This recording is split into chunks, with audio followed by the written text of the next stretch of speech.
The Finance Committee will come to order. This is our third hearing of the week, and the attendance among members has been terrific on both sides of the aisle. And I see Senator Crapo here, and I appreciate all his efforts to get members on both sides involved. This morning, we're going to focus on the issue of forced labor. We understand in our country, we have a lot of economic and political muscle, and our country should use that muscle to fight for American jobs and our workers. It should also use that muscle wherever possible to improve the lives of powerless people around the world. It's not every day you have an opportunity to talk about accomplishing both of those goals at once. Today is one of those days with the Finance Committee meeting to discuss stamping out forced labor, which is modern day slavery around the globe.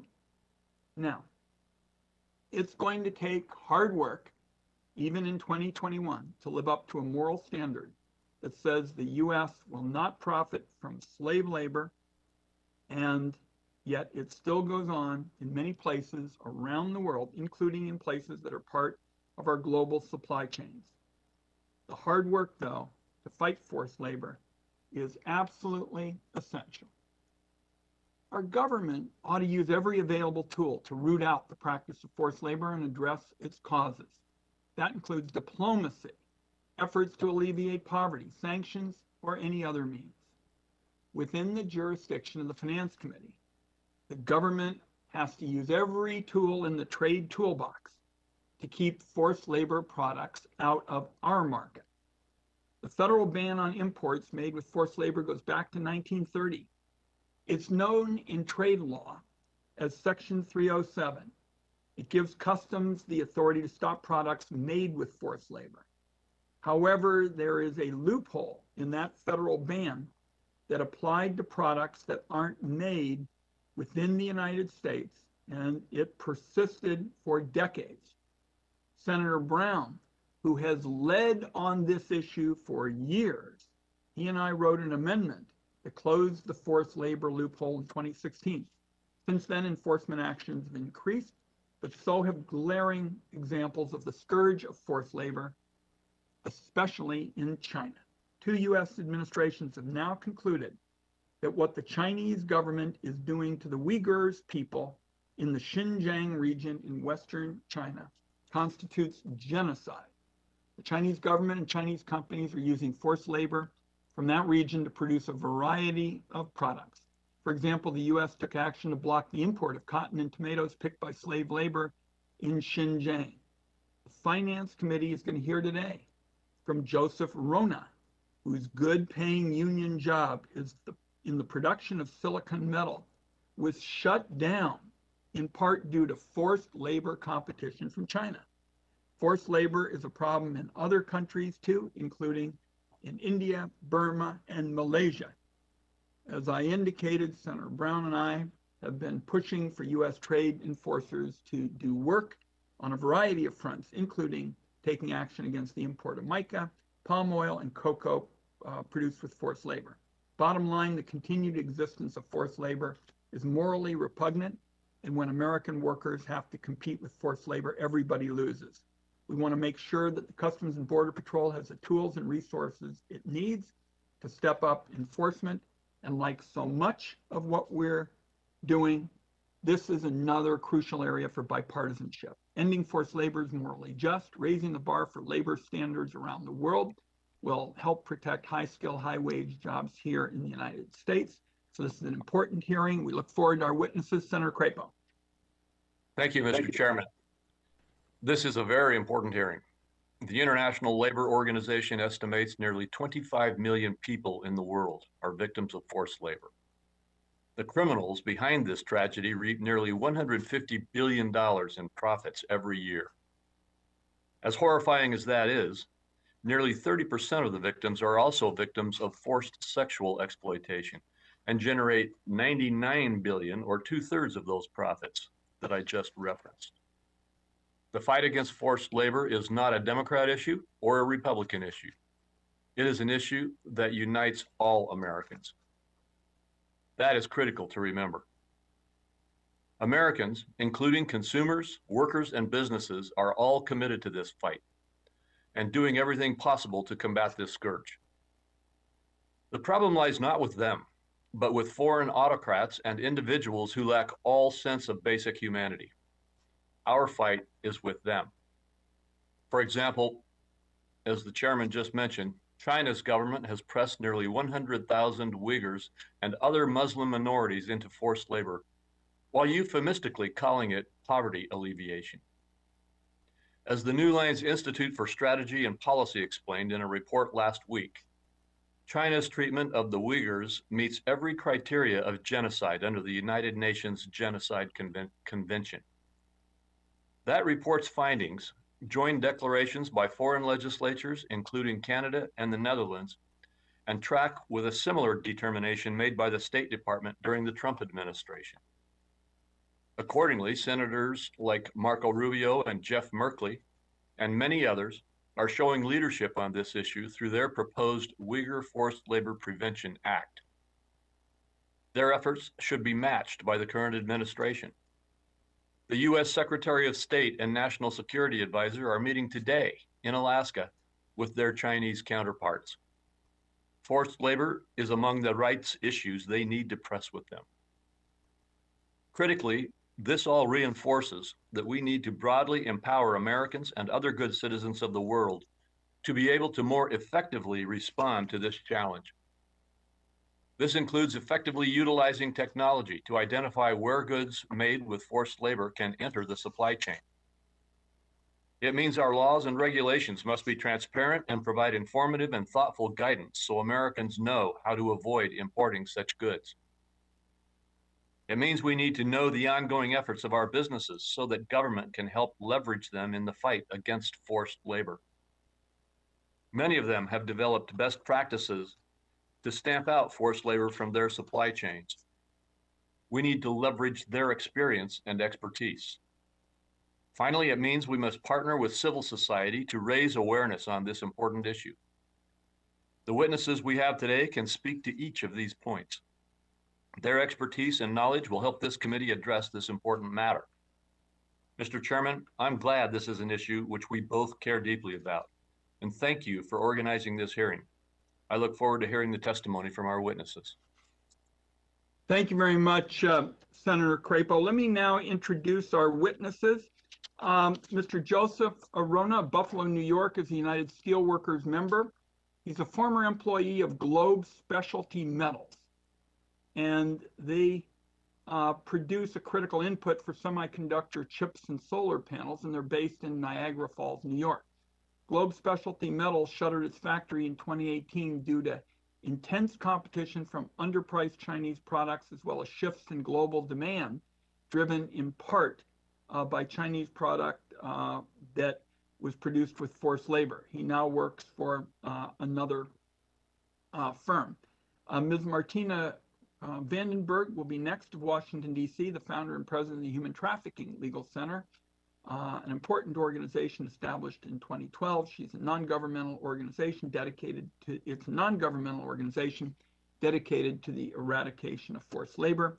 Ms. Julia Hughes of Washington, D.C. is president of the United States Fashion Industry Association that represents brands and retailers, importers, and wholesalers based in the United States that do business globally.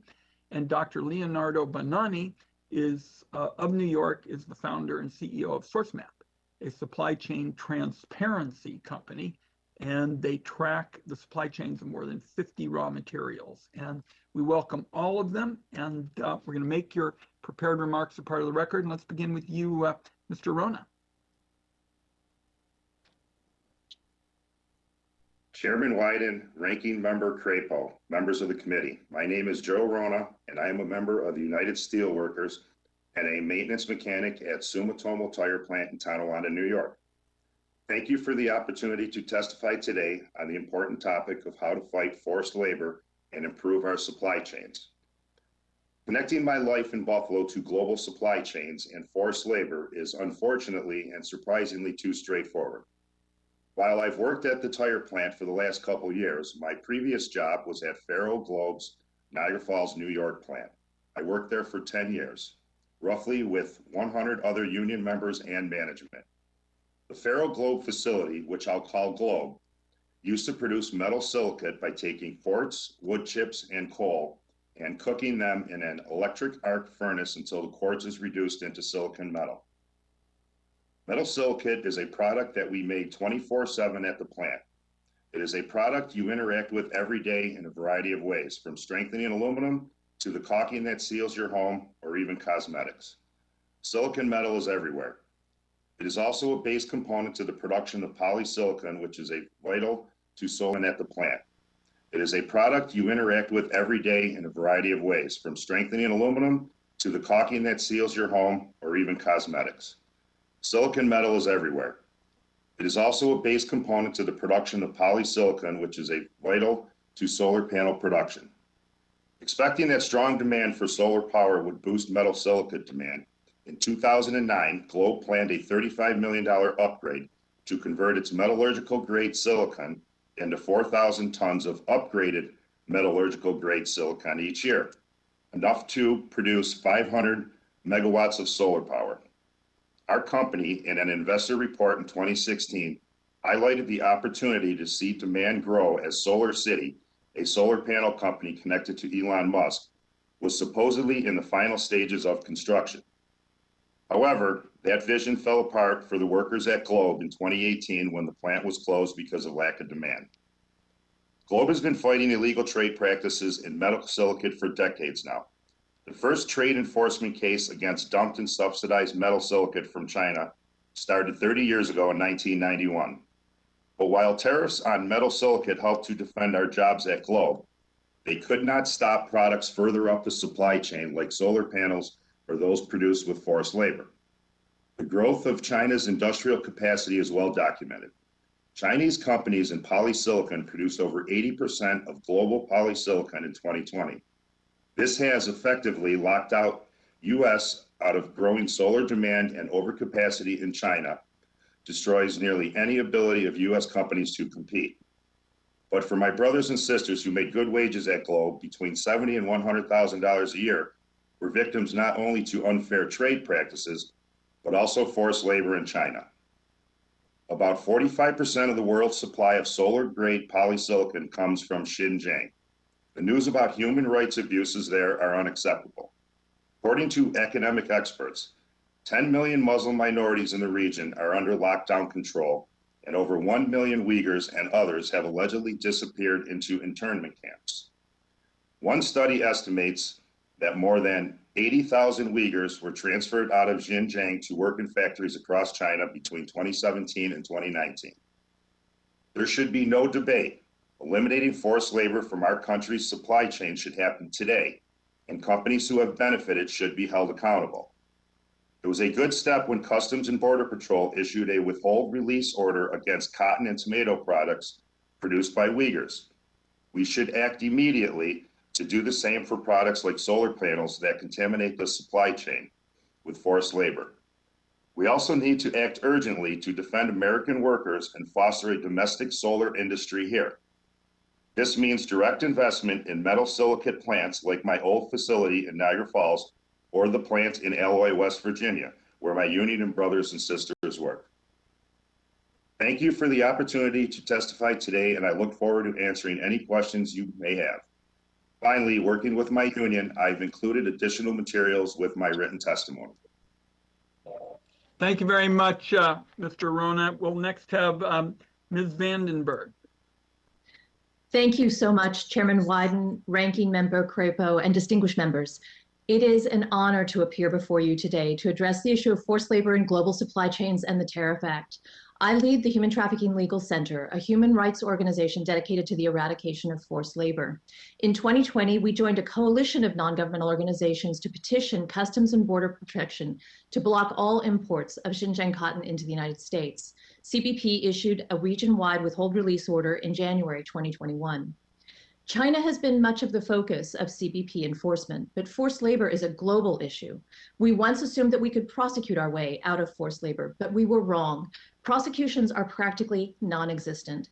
According to the State Department's 2020 Trafficking in Persons report, there were just 1,024 forced labor prosecutions in the entire world in 2019.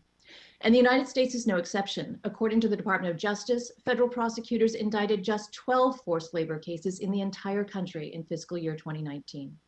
And although extraterritorial jurisdiction has existed since 2008 to prosecute forced labor cases in global supply chains, federal prosecutors have never brought even one forced labor supply chain case that invoked extraterritorial jurisdiction. So what is the result of this enforcement vacuum? Impunity, complacency, and immense human suffering. We now live in a world in which migrant workers must pay for their jobs. They must buy their jobs. They do not pay to play, workers pay to work. And because they cannot afford to pay the recruitment fees outright, workers must borrow. Many find themselves trapped in forced labor and debt bondage. And until recently, these workers had few remedies. The closing of the US Tariff Act's consumptive demand loophole in 2016 changed the game. That move catapulted Section 307 from a moribund statutory relic to a valuable tool to combat forced labor. We still have a long way to go. We can analogize to the Foreign Corrupt Practices Act. In the 1970s, bribery was ubiquitous, just as forced labor is today. That all changed when the Department of Labor started prosecuting companies and individuals under the FCPA. Suddenly, bribery allegations went straight to the C-suite. So what had changed? It was risk, the advent of risk. We are a long way from FCPA anti-bribery enforcement levels for forced labor. But Customs and Border Protection's Section 307 enforcement under the Tariff Act is bringing us closer. According to data recently released by CBP, in the first quarter of FY 2021 through December 31st last year, the government detained 90 shipments of cargo covered under different WROs. The value of that cargo was $20.8 million. In FY 2020, CBP detained a total of 324 shipments valued at $55 million. So it looks like CBP is poised to shatter the FY 2020 detention record, which is a welcome development. So we applaud this progress, but there are gaps. Issuing a WRO is only the first step. Robust and swift enforcement must follow. CBP announced that despite the region-wide WRO on all Xinjiang cotton, the agency would focus only on direct imports from the region. The agency termed this a scalpel approach to enforcement. We believe that this is inadequate. The WRO should be enforced broadly. And we also see now a backlash against Tariff Act enforcement, with lawsuits filed by corporations against non-governmental organizations and researchers. These retaliatory legal actions have a chilling effect on NGOs, which we can only surmise is their intent. Sim Darby, a Malaysian palm oil producer subject to a WRO, filed a lawsuit in US federal court against the director of Liberty Shared, seeking extensive discovery of confidential investigation materials. And Chinese corporations have filed a suit in China against Adrian Zenz, a US-based human rights researcher who has documented widespread forced labor in Xinjiang. Facing universal outrage, Sim Darby dropped their lawsuit just a week after filing. But increasingly loud corporate voices seek to dismantle Section 307's enforcement regime. Couched in the language of calls for due process, these critics come to bury Section 307, not to praise it. My written testimony has extensive recommendations, but I will focus on just 4. Number 1, include workers and unions in all remediation plans. CBP should ensure that effective workers and their unions have a role in enforcement and remediation. Create emergency worker funds for workers harmed by WROs. Punish companies that retaliate against workers or petitioners. Disclose shipments detained under a WRO. CBP should also release enforcement updates on each WRO each quarter. Forced labor is a feature, not a bug, in global supply chains. There should be no safe harbor for goods made with forced labor anywhere in the world. I welcome your questions. Thank you. Very good. Next will be Ms. Hughes. Thank you, Chairman Wyden, Ranking Member Crapo, and members of the committee. I thank you for the invitation to appear today. I'm president of the U.S. Fashion Industry Association, and I appreciate the chance to talk about the industry and the fight against forced labor and how to improve enforcement to reach our shared goal of the elimination of forced labor. A little background about USFIA. We represent apparel brands, retailers, importers, and wholesalers based in the United States and doing business globally, including many of the iconic brands worn and loved by everyone participating in this hearing. Global trade and ethically sourced trade is essential for American brands and retailers to be successful and reach consumers around the world. Because we are a global industry, we know that forced labor exists in many parts of the world.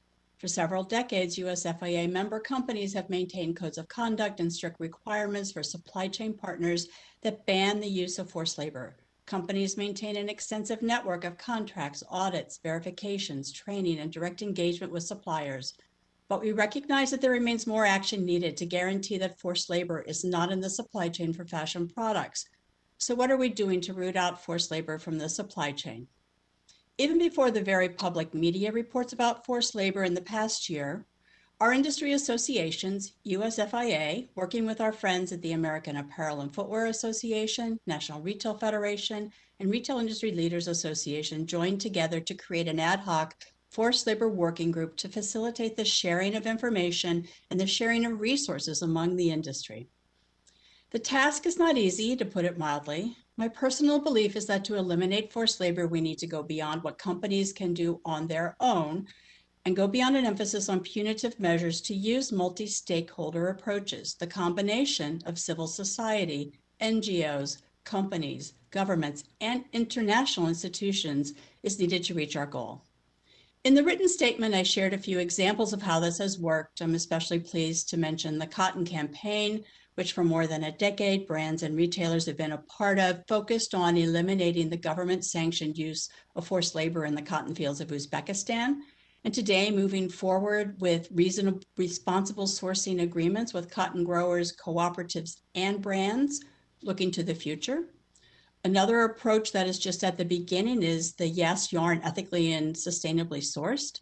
This is an initiative to eliminate forced labor with a pilot program based on OECD due diligence guidance that has wide industry support. There also are pilot programs recently funded by the Department of Labor that will focus on developing solutions to forced labor that bring together technology tracking in the supply chain. An award to Verite that will support a project based in India, Elevate that will be looking at supply chains for cotton in Pakistan and cobalt in the DRC.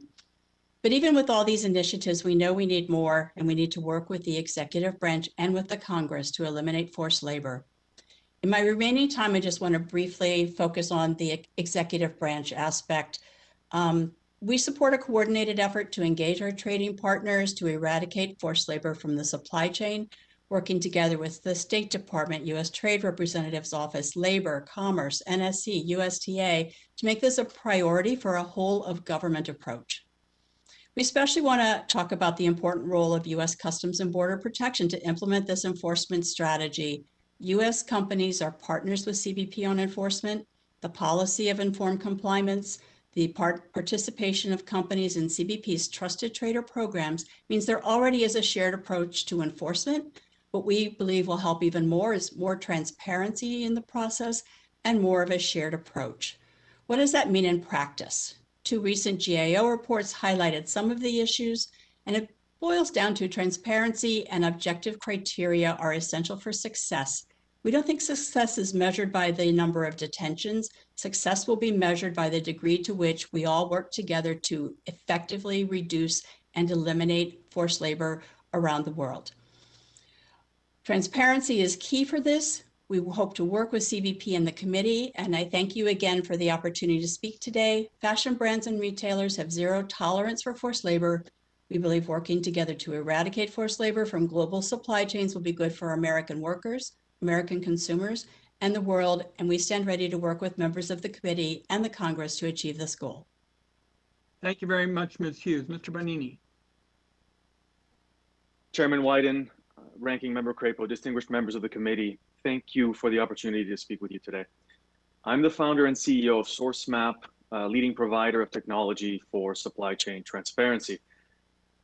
As this committee has underscored in bipartisan fashion, forced labor is endemic to many supply chains. At the same time, no company can afford to audit every supplier every day. Business needs a scalable solution. I founded Sourcemap at MIT with the goal of leveraging the reach of the internet to monitor global supply chains to a degree that was never before possible. Let me describe how it works. First, we set up a unique social network to help companies identify all of the actors in their supply chain, down to the names and addresses of every mine, every farm, every factory, and every warehouse. Second, companies use this network to regularly collect data from all of the actors in the supply chain, which our software then analyzes to detect patterns that indicate the presence of forced labor. We can even collect data in remote supply chains where there is little to no internet access using a smartphone app that works online and offline. Third, and most importantly, we never take the information that has been provided at face value. Instead, we continuously analyze data from suppliers for errors and omissions, for patterns of fraud, waste, and abuse. To do this, we use the best available techniques, including satellite imagery, mobile device tracking, machine learning, and artificial intelligence. The demand for this level of supply chain transparency is growing. Sourcemap is used today by some of the largest companies in the US, companies responsible for tens of billions of dollars in US imports. Thousands of their suppliers log into Sourcemap from every corner of the globe to share extensive information on their supply chains. And that's because supply chain transparency is a very small price to pay for access to the US market. For the first time in the history of globalization, companies can have a map of their global supply chain that's verified and up to date. It's not transparency for transparency's sake. This map is the foundation for identifying and remediating forced labor in the end-to-end supply chain, so that one day every container arriving in the US can have a clean bill of health. Is it a panacea? No, but it represents a step change in the degree of supply chain transparency businesses and governments can expect in support of their ongoing fight against forced labor.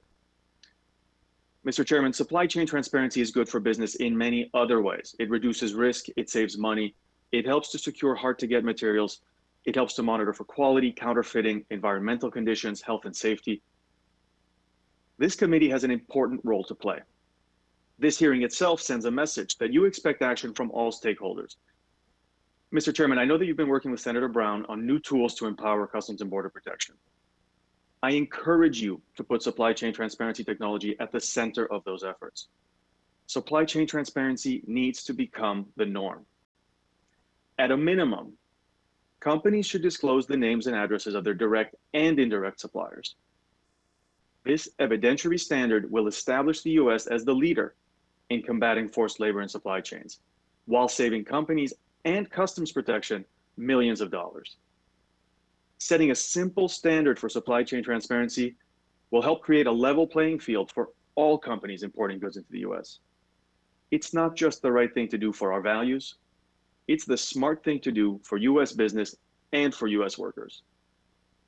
Thank you for the opportunity to testify. I look forward to your questions. Thank you very much, Mr. Bonini. I think you set a land speed record for impressive content delivered very quickly.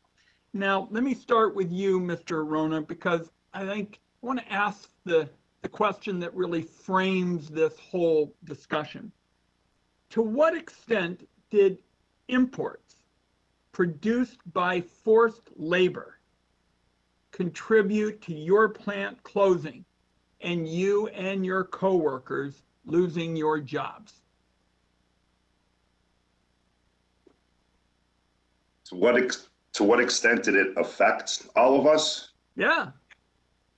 Well, we lost our jobs. We lost our livelihood. We have rent to pay, mortgage to pay, car payments, food, college. And these jobs in Western New York are not that easy to fill or replace, I should say. I asked it the way I did because I wanted to give you a chance to really lay out, as you did, just how serious the consequences were. I was looking at the record and I thought, well, maybe there'd be other factors, but you basically said that imports produced by forced labor was the ball game. That's what took that livelihood away from you. Is that right? Yes, we can't, as American companies or employees, compete with that. Great. Let me go on to you, Ms. Vandenberg. You said that an increase in Customs and Border Patrol forced labor investigations and enforcement since 2016 was helpful, that there was an increase, and it took place when Congress closed the loophole in the forced labor ban. While this is obviously progress, speak, if you would, to the scope of the problem that remains and the difficulties in obtaining sufficient evidence for Customs and Border Patrol to issue additional withhold release orders. So the scope of the problem is enormous, and I want to thank you for your leadership and Senator Brown for his leadership in closing the loophole. It has made an enormous difference. As Senator Crapo pointed out in his opening remarks, the ILO estimates that there are more than 25 million people held in forced labor around the globe. So we are barely touching the surface of the problem here. In terms of evidence provided by to CBP, this is an enormous problem, and we would like to see more self-initiated investigations by Customs and Border Protection. At this point, non-governmental organizations send in petitions to Customs and Border Protection requesting withhold release orders. It requires enormous effort by these non-governmental organizations. It requires enormous risk as well, with witnesses on the ground providing testimony of forced labor, many of them in fear of retaliation. So I don't think that the system is perfect. We have a lot of work to do on this, but we are delighted to see additional enforcement. Good. Ms. Hughes, a question for you. The customs statute charges importers to exercise reasonable care to comply with customs requirements when importing goods. And I guess there is a kind of process, a risk management process that your members take to make sure that they are exercising reasonable care. Could you just briefly touch on that? Sure. Thank you so much for the question. And absolutely, brands and retailers, this, by the way, is not just since TIFTIA and the change in Section 307, but long before that, have had a extensive process of audits and investigations and review of documents, because we know we're the ones on the ground, we're on the front lines, to make sure that we can, if we see a problem, that companies will take the care that is needed and be able to show what they have done to remediate, if remediation is possible. And if remediation is not possible, then of course companies will take action to cut ties. Okay. I just want to give a quick kind of summary of what this first panel really has, outlined. To me, Mr. Arona was very, very blunt, and he made it clear that imports produced by forced labor was the ball game when it came to destroying the livelihood that he and his colleagues enjoyed. And Ms. Vandenberg said we better up the enforcement efforts, and Ms. Hughes said the private sector wants to cooperate. And to me, what it tells me as we start this discussion is protecting American jobs against imports made with forced labor, and still going to bat for workers exploited around the world are not mutually exclusive. We can save the jobs of people like Mr. Rona, and we can help address exploitation around the world. And we've got a lot of colleagues interested in this issue, and we have a new administration, and it's time to step up our game and do the work you're talking about. And I thank our excellent first panel. We're now going to turn to Senator Crapo. Thank you very much, Mr. Chairman. And I'll go first to you, Ms. Hughes. As I alluded in my opening statement, U.S. businesses are partners in combating forced labor. It seems imperative to me that Customs and Border Protection should develop an enforcement strategy that works with reliable American businesses to focus on unscrupulous actors. What elements would you look for in such a strategy? Thank you so much for that question. And I think that is at the heart of the discussion today. First, we're looking for more transparency. We want to be partners with CBP, particularly those companies who are trusted traders and have already been fully vetted and provided extensive details about their supply chain to Customs and Border Protection. We think that we can do more working together than working separately and looking at enforcement actions, but not the real actions that will get to the perpetrators of the crime, which is not the U.S. companies that are good corporate citizens. Thank you. And continuing on that line, some of the businesses in your association have developed supplier codes of conduct. Yes. Some of them rely on international instruments like the Universal Declaration of Human Rights. Some of them, the International Labor Organization's conventions. And it's positive that American companies are striving for these high ethical standards. My question is, what do you view as some of the minimum elements that an effective code of conduct should contain, and what can CBP do to help reinforce those efforts? Thank you so much. Well, the basic is no forced labor in our supply chain, period. And there's no question that in the code of conduct for every company, that is a basic. But how can CBP work with us on this? Part of that is sharing of information so that when they have gathered information, as other speakers have mentioned, and we have gathered information, that we can share that information together to focus on eliminating the practices that already exist. Well, thank you. And that leads to a question for you, Dr. Bonani. It appears that we are actually underutilizing the potential of technology in combating forced labor imports. What can be done at CBP to expedite the adoption of new technologies? That's right, Ranking Member Crapo. We're fighting these bad actors with technology from the last century. And rather than use such blunt instruments as banning imports from an area, we need to move towards the real use of supply chain transparency technology, which many of industry members are already using today. What I mean by that is we need to grow the scale at which customs can enforce these issues. Remember, it's not just the areas that have been identified as being at high risk of forced labor, because as soon as an area has been identified that way, the bad actors will try to move the products to areas that are considered low risk. And so we need to have transparency on both those high risk and low risk sourcing areas to make sure that we can stamp out forced labor and any path that it might take to market.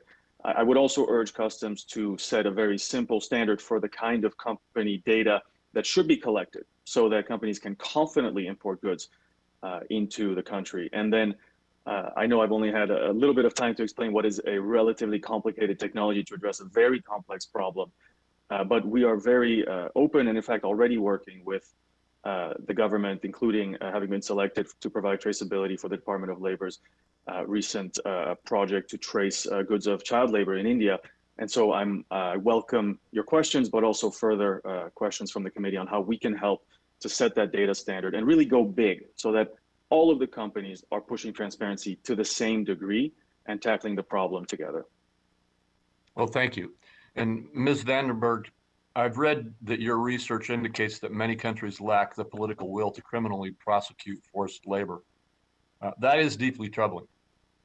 It is simply not enough to stop goods made with forced labor from entering the United States. Forced labor is a crime against humanity and perpetrators must be punished. What can we do to incentivize countries to bring such prosecutions? That's an excellent question, but I think we need to start at home. I think it's highly troubling that the United States has not brought any cases whatsoever invoking extraterritorial jurisdiction to prosecute global supply chain forced labor in the US federal courts. And what we've seen instead are civil cases brought by plaintiffs and victims themselves in US courts using strategic litigation. I think that the Trafficking in Persons report issued by the State Department should focus very deeply on the failure to prosecute forced labor around the world. It does now, but I think it should emphasize that even more. All right, thank you. My time has expired. Thank you, Mr. Chairman. My colleague, Senator Cantwell, is next. Thank you, Mr. Chairman. Still appreciate the hearing. The United States Department of Justice-led Interagency Task Force on Human Trafficking and Fishing in International Waters issued a report in just this January. It made specific recommendations about combating forced labor and fishing on the high seas. The U.S. government promoted the industry effort to help due diligence in global supply chain. And among other actions, the task force reported that they recommend strengthening the capacity to collect, fuse, and analyze data from multiple sources to human trafficking in international waters. And it notes that more data from the fishing industry regarding this issue of human trafficking or the risk of it would be useful. And I fully agree with that. I want to ask Mr. Bonani if technology he thinks might help in the traceability of the seafood problem or promote more transparency so that we could use that on a global scale. And I would also like to ask Ms. Vandenberg if she could comment on Customs and Border Patrol in enforcing laws to prevent seafood and other products tainted by forced labor from entering the United States. Thank you, Senator. The problems you describe are tragic and occur in that industry on a huge scale. There is absolutely the need, let's say, to install the same kind of tracking that we do for land-based industries, factories, warehouses, mines, farms. There is absolutely the need to install that technology on fishing vessels and to track them because of the fact that they, in fact, can operate extra jurisdictionally. And so I would urge that the same traceability approaches that we've seen the leaders of industry implement today for land-based assets be deployed and be part of the required tracking of vessels, which is required for many other reasons. And I would urge that we do it under the same auspices as one of the other programs that we support that Customs has in place, the Trade Partnership Against Terrorism, so-called CTPAT, which again, for the same reasons, uses and mandates a level of tracking and tracing of goods for a different reason, but the same technology could be used in this way to ensure the abolition of forced labor on fishing vessels. So Customs and Border Patrol should take the lead on that? I'm not versed in policy well enough to tell you that. Okay. All right, Ms. Vandenberg. Yes, Senator Cantwell, thank you for that question. CBP has very actively enforced WROs on individual fishing vessels, looking largely at long line tuna fishing vessels flagged in Taiwan. Many of those petitions have been put in by Greenpeace. The problem that we have is that the Seafood Import Management Program, SIMP, which tracks seafood coming into the United States, only covers 13 varieties of fish and seafood. That's only about 40% coming into the United States. I have to admit, we are way behind the Europeans because Europe at this point tracks 100% of seafood coming into their markets. And so we would strongly suggest that Congress increase the scope of the Seafood Import Management Program run by NOAA so that it covers all seafood coming in. One of the great problems that we have as NGOs filing petitions with CBP is that we don't have just to file evidence of forced labor. We also have to show that it's coming into the US market, which without seafood tracing at 100% level is extremely difficult. Thank you. And so how are the Europeans doing it? You're just saying they put the resource behind it? I do think that this is a resources issue, and a number of NGOs that focus on fishing and illegal fishing have suggested that this program, the SIMP program, could be extended with just additional resources here in the United States. Well, thank you. Mr. Chairman, I really do believe, as we've said at other hearings related to USMCA and others, that capacity building and enforcement go hand in hand. So if we don't have the capacity, and so we'll certainly work at this, we'll take that charge back to NOAA. And is there anything else they need to do with Customs and Border in a resource way, or the Coast Guard to make this work?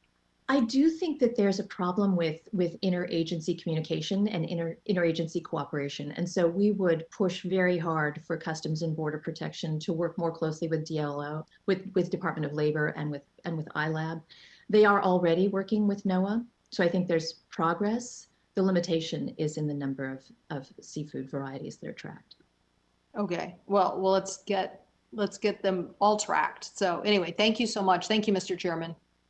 Thank you, Senator Cantwell, and it's important for the country, and it's especially important for the people who give us an election certificate in the Pacific Northwest, and I thank you for doing that.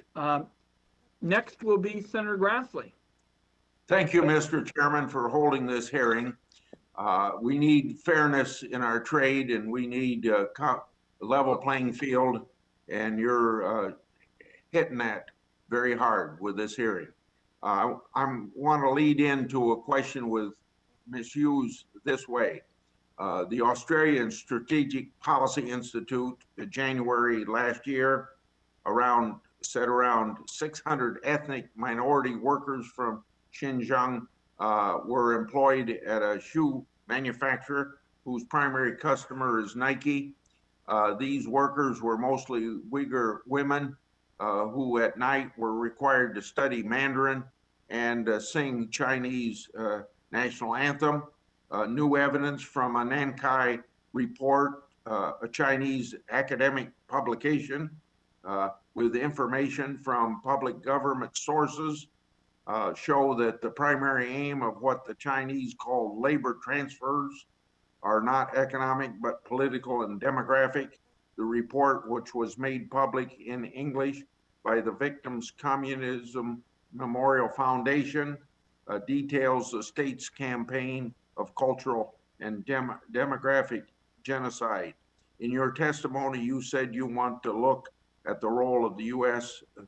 CBP to implement enforcement so that no products with forced labor reach the United States. So my question, would you be supportive of holding companies accountable by having the Customs Border Patrol issue withhold release orders on products that were manufactured with forced labor? Thank you very much for the question. Obviously, this is one of the most critical issues facing us today when we talk about forced labor. And absolutely, speaking on behalf of the fashion industry and all of the products, there is no room for forced labor in our supply chains. And we did not oppose the withhold release order on products from XPCC or products from the XUAR region that are made with forced labor. We recognize this is a critical issue. We've read the reports that have come out, and companies have responded strongly to that to eliminate any of those products from their supply chain to the best of their ability, meaning where they have the transparency in the supply chain, and continue to support those efforts. That's why we want to work closer with CBP, if we can, to eliminate the forced labor. Can you speak to what American companies like Nike are doing to eliminate forced labor from their supply chains? I wouldn't put myself forward to represent Nike because I know they can speak well for themselves. But what I do know is that companies such as Nike and many other of the global brands and retailers have already taken action in their supply chain. They have taken action, and we certainly can respond after the hearing with specifics, from the company level. But I'm very confident that they are not doing any business in the XUAR region, nor are the other brands and retailers that we represent. Okay. To Mr. Banami, I'm going to skip a lead into your question and get immediately to the questions because time's running out. With the technology that you have developed at Sourcemap, are you able to know how many factories in China use forced labor from Uyghur Muslims? And I was talking about Uyghur Muslims in my opening, which I skipped to get time used efficiently. Of course, thank you, Senator, and we all recognize how important this issue is. With our technology, we're able to provide the data to our customers, to leading brands in the US, importers, the data that they need to know whether they can confidently rely on a supplier, whether that supplier is direct or it's a supplier of a supplier or a supplier of a supplier of a supplier. The main issue we have when we're collecting data from Xinjiang is the lack of willingness to share. And for a company like us, we're a transparency platform. So as soon as there is no more transparency, then the risk becomes absolute. And our customers will typically choose to vote with their feet and look elsewhere for sourcing. Okay, I've got just 10 seconds left. So one other quick question. Are you able to track which goods were produced at factories using forced labor in China? We are absolutely able to give our customers the confidence to know which factories have a very high chance of using forced labor. Okay, thank you, Mr. Chairman. Very, very good. Our next panel member will be Senator Menendez, and Senator Crapo is going to chair because I have to run to the Senate floor and speak briefly, and we thank Senator Crapo and recognize Senator Menendez. Thank you, Mr. Chairman. Ms. Vandenberg, in your testimony, you referenced a recent GAO report that found that as a result of a September 2019 order that blocked the importation of rubber gloves from Malaysian producers, many workers at the company were terminated, increasing their risks of further exploitation. We should all be able to agree that our enforcement of the laws against forced labor shouldn't have the perverse effect of making the victims of forced labor even more vulnerable. You suggest creating an emergency fund for workers to help mitigate these efforts. How do you envision that fund working, and what would be the best way to pay for it? Thank you, Senator Menendez. You know, we've talked a lot today about withhold release orders. We haven't talked about fines and penalties because bringing goods made with forced labor into the United States is forbidden. The importers should be paying fines. Those fines should then be used to fund an emergency fund. There has been only one finding issued by Customs and Border Protection and only one penalty so far that has been initiated against the company. It was a $575,000 fine against Pure Circle for bringing in shipments of stevia, the artificial sweetener, that was subject to a withhold release order. So what we would like to see is that money go not to the Treasury and not to the general fund, but see that money go to an emergency fund for workers. The ability of us to create this emergency fund is really predicated on greater enforcement by CBP and higher fines. So that's the idea, but we look forward to working with you to put flesh on the bones of the proposal. I appreciate you offering a potential solution. As we work to reauthorize the Trafficking Victims Protection Act in the Senate Foreign Relations Committee, I look forward to working with you more on this idea and seeing if we can put it into action. In my role as chairman of the Foreign Relations Committee, we have been particularly focused on goods and services sourced from Xinjiang by U.S. companies, ranging from computer terminals and other high-tech goods to cotton used in the manufacturing of textiles and apparel. Last year, I wrote to then Commerce Secretary Ross asking him to establish clear and transparent standards of procurement and requirements for additional labor and human rights vetting for any goods or services that are manufactured in Xinjiang.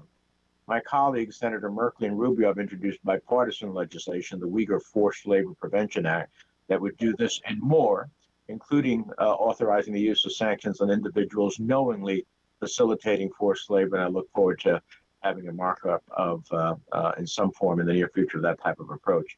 So let me ask Dr. Bonani, in your experience, how widespread is the problem of forced labor in Xinjiang, and are there are specific companies, big or small, that you have seen knowingly disregard human rights for the sake of profit? You know, Senator, I think the extent of the problem is widely documented. In fact, companies come to us, to Sourcemap, because they're looking to make completely certain that they're not buying anything from Xinjiang. I mean, but let me back up a little. There are 155 goods identified by Department of Labor from 77 countries at risk of forced labor and child labor. So the problem extends far beyond Xinjiang, the neighboring regions, or even China as a country, and it needs to be tackled on a global basis, and not the least of which, The problem is, as soon as one region becomes marked as high risk, those goods will find their way to market through other regions. And so we have to apply the data collection, the transparency, as we call it, we have to apply it uniformly across supply chains, or else goods will find their way to market one way or another, and it'll be nearly impossible. And I do want to underscore the complexity here. A multinational company has thousands of suppliers, maybe tens of thousands, and they have not, by and large, identified all of the actors in their supply chain yet. So by setting a clear standard, what customs can do is make it very easy for companies to obtain that baseline level of visibility, to know who the actors are, not just direct, but indirect, and not just in high risk regions, but in low risk regions as well, where product is likely to be smuggled. Question. When the Finance Committee was debating Trade Promotion Authority legislation in 2015, it passed my amendment that barred fast-track procedures for any trade agreement with a country on Tier 3 of the State Department's Trafficking in Persons report, which essentially are the countries whose governments don't expend even the minimum effort to fight forced labor or sex trafficking. Ms. Hughes and Ms. Vandenberg, how have these disciplines worked out so far, and how should we be looking to improve forced labor standards in future agreements? Thank you so much. I'll go first. We think it's essential that those provisions are included in our trade agreements.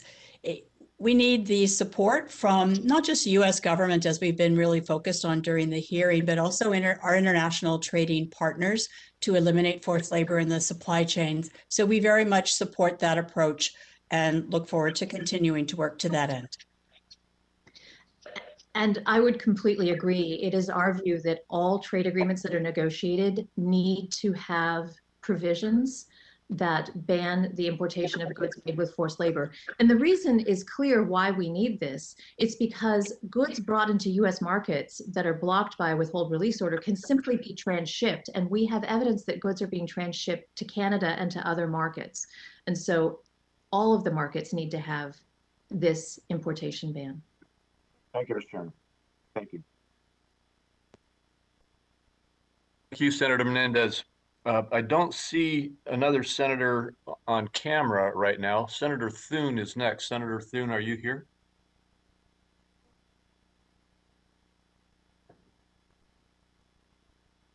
All right, I do see Senator Whitehouse. Senator Whitehouse, would you like to proceed? I'd be delighted to. Thank you very much. And I want to, first of all, thank you, Senator Crapo, and our chairman for this hearing. And I want to thank Chairman Cantwell for her remarks and focus on fisheries. And I want to follow up on her questioning there. One of the things that we've been trying to do has been to get the U.S. military to share its information better with our efforts at enforcement against pirate fishing in the open oceans. Our first effort to get the Navy to do this was met with the response that we should go pound sand. It was not their job. So we came back, and in the following NDAA got the Coast Guard roped into it.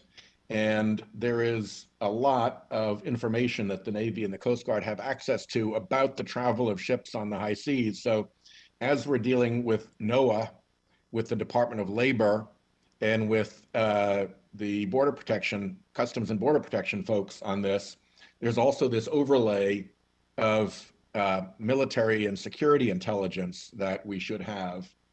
I want to thank the Pew Trusts and Vulcan and other groups who have been really active in this space. Vulcan describes what it calls a devastating and corrupt criminal conspiracy at the heart of the seafood industry. And it's not just a question of forced labor, it's a question of actual slavery. And of course, if you're shipping stuff illegally around the globe, it's just as easy to put arms or human trafficking victims or other contraband in with the fish as well. So cleaning up this abuse of the high seas, I think, is a real priority. And I wanted to ask Ms. Vandenberg what you see happening with this, how we can work better together to combine all of these different assets and eliminate for once and for all this problem. A lot of things like vehicle monitoring systems are useful at providing data, but that presupposes that the fishing vessel is legitimate enough to install a vessel monitoring system and not corrupt enough to flip it off as soon as it gets out of the territorial waters of its home country.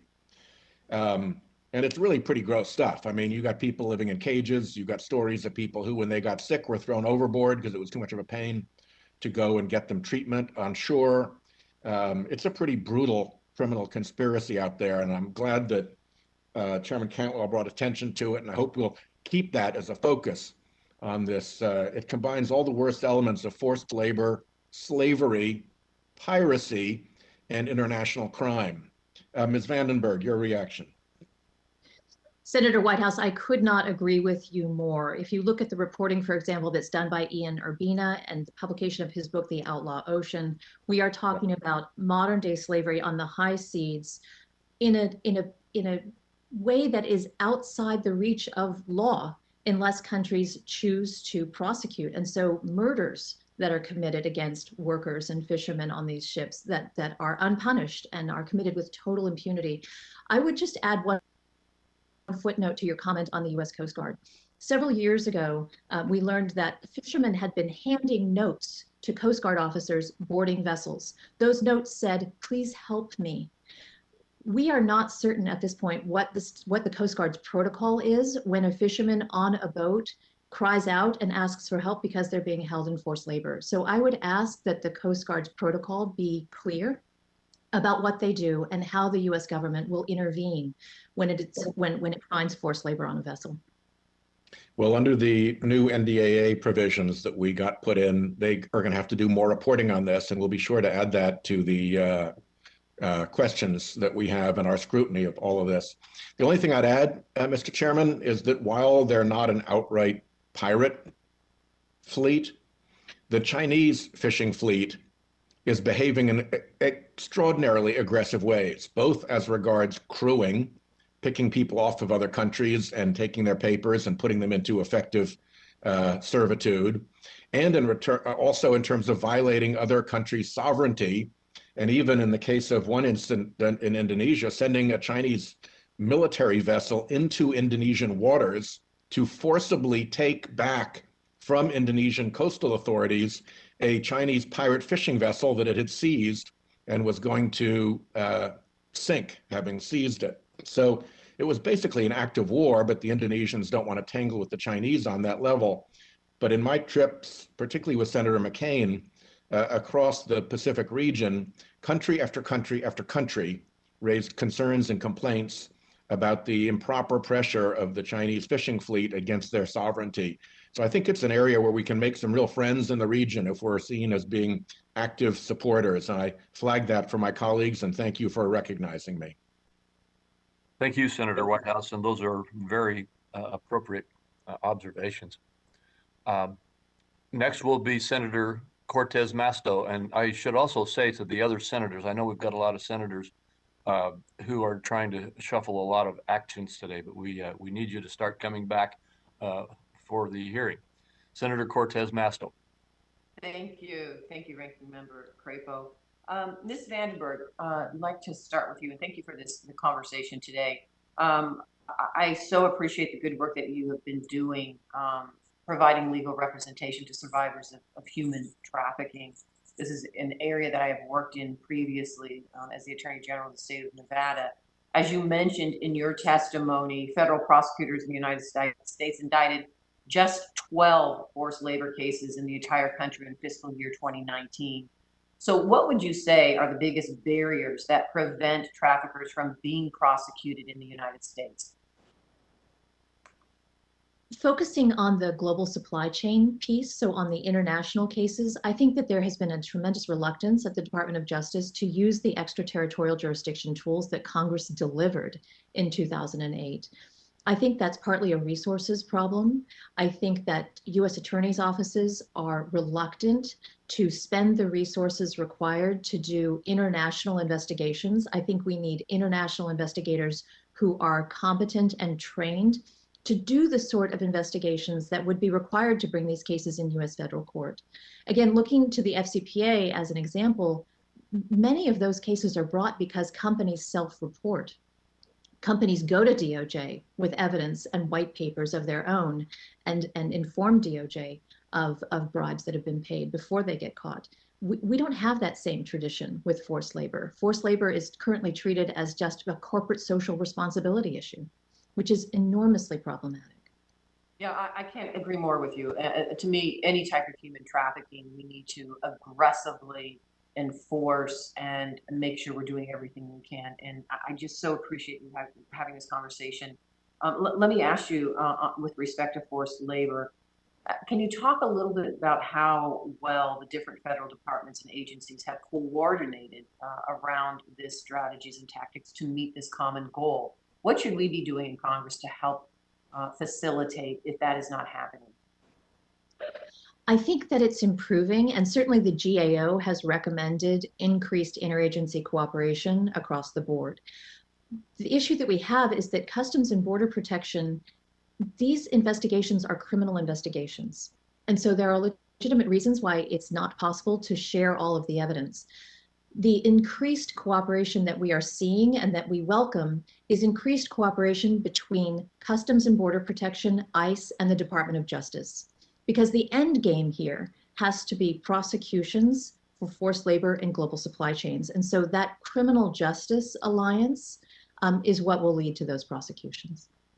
And can you touch a little bit why prosecutions are so important? Just in general, for people to understand why does this make a difference? On the forced labor side of the house, it sends an incredibly strong message that forced labor is not tolerated. Again, I have dealt with agents on forced labor cases where the agents have essentially poo-pooed the case and said, well, this is just a dispute between an employer and an employee. This is not worthy of federal attention. The reality here is that we have people who are facing threats of deportation, threats of violence, physical violence, sexual violence, in order to compel them to work.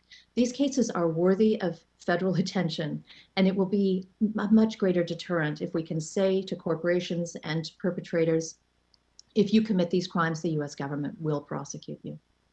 Yep. Thank you very much. Thank you, Mr. Chair and Ranking Member. Thank you. And next we will have Senator Brown.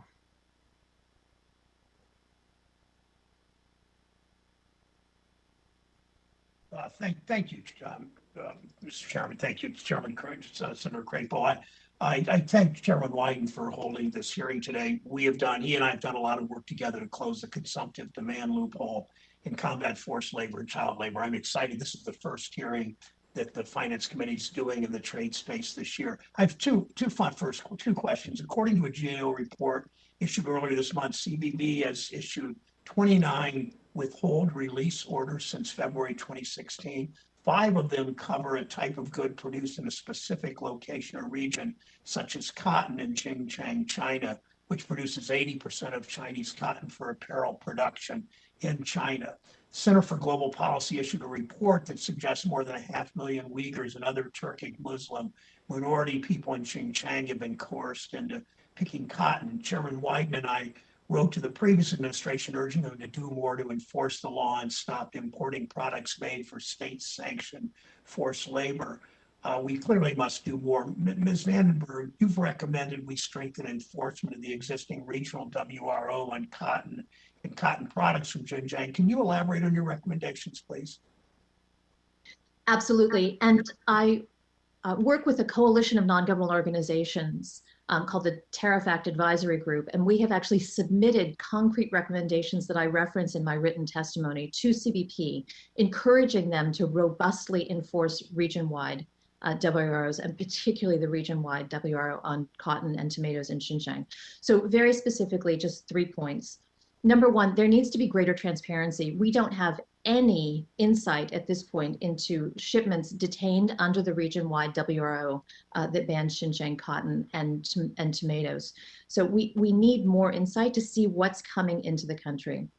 Secondly, this sort of very kind of narrow approach, looking only goods coming directly from Xinjiang, ignores the fact that has been raised in this hearing that goods will be transshipped not just to other countries, but also to other regions in China. So Brenda Smith of Customs and Border Protection's Trade Office has said herself that China itself tracks cotton down to the bale level. And so we need to also be tracking goods down to that level. The last point I would make is just to reference testimony from Scott Nova from the Worker Rights Consortium before the House Ways and Means Committee. He pointed out, and I think it is true, that at this point, companies should simply not be in Xinjiang. There is no reason to be there anymore. And this rebuttable presumption that goods coming from that region are made with forced labor, I think must stand. Thank you so much, Ms. Vandenberg, and thank you for devoting your professional life to such important work. My other question is for Mr. Rona. Thank you for your advocacy on behalf of the organized labor and steelworkers. I wear a pen I've worn through most of my congressional career. It's a pen designed and stamped by the United Steelworkers. So thank you for that. One of the big themes to come across today's testimony is the need for additional transparency and better coordination among CBP, other government entities, and stakeholders. GAO's recommended CBP strengthen its communication with stakeholders and make a description of its WRO revocation and modification process publicly available.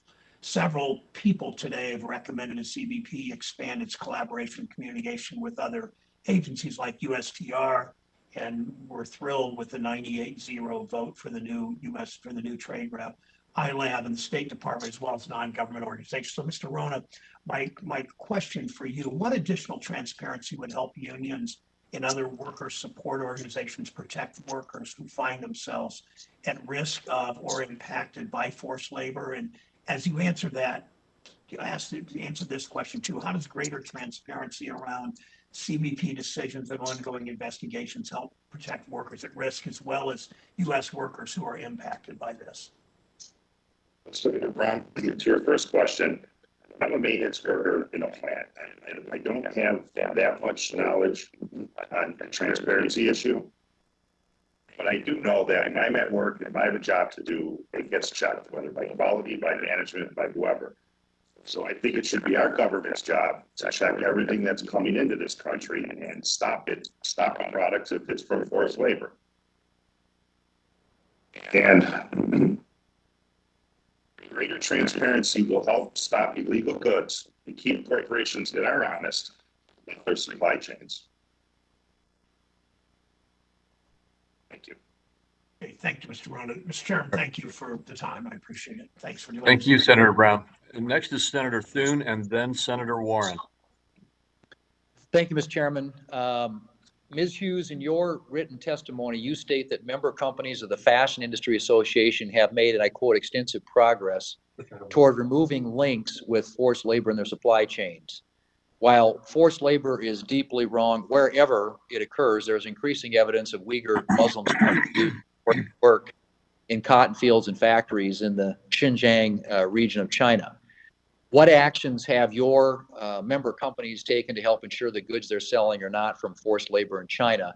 And what is the most important thing that the U.S. government can do to help, in your mind? Thank you so much. I mean, I want to be very clear to the members of the committee that brands and retailers have taken action to not have any links to trade from the XUAR region and the Uyghurs. Even before the withhold release order was issued, it was clear from the information that was publicly available that there were problems and concerns in the region, and particularly with the pandemic, where there is no ability for anyone to actually visit a facility to look for themselves. I think it's clear companies have cut off those ties with the region. So what could we really use? I think the big takeaway from the hearing today is that more resources are needed overall for dealing with this issue. And for our industry in particular, we continue to look for more transparency, release of names of bad actors when we know who they are, release of best practices when we see those, what is working, which may be, tracking, transparency, technology solutions. More resources are definitely part of what we're looking for. And we look forward to working more with you in the committee. Let me, just as a follow-up, talk a little bit about those withhold release orders against Chinese entities and this kind of the labor allegations. In November, CBP issued a withhold release order on cotton products from Xinjiang and 43 shipments valued at more than $2 million. CBP is doing excellent work, but in the estimation, how can the withhold release order process be made more effective?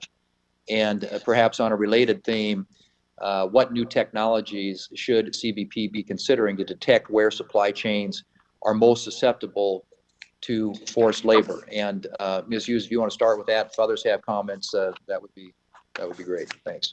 Thank you so much. I mean, when we look at the data for what had been detained, what you see is that those were obviously small shipments, probably from smaller producers. So we go back to CBP needs to work with the trusted traders, that is the companies that have already been vetted and provided that information on their supply chains, and be able to focus their energies more on the bad actors, the folks who are not part of trusted trader programs and are probably not the large importers to the United States. I think that is one way to kind of use the resources that we do have more effectively. All right. Anybody else quickly on that? I'd just like to add very briefly that we're very concerned about the process for modification and revocation of these WROs. It's not just their issuance, it's also how they are removed over time. And it's very important that workers be at the table to actually articulate and determine whether the remediation that the company claims it has done has actually been achieved. We're seeing repayments of recruitment fees being paid over a period of months rather than in lump sum, which basically means that workers are loaning corporations money, which is not acceptable. So workers really need to weigh in on the validity of remediation plans that are submitted. Let me just quickly shift to the labor audits. There was a Wall Street Journal report in September that at least 5 auditing firms say they won't offer supply chain inspections in China's Xinjiang region. There was a U.S. government report last year stated that supply chain auditors have reportedly been detained, threatened, or stopped by Chinese authorities in the region.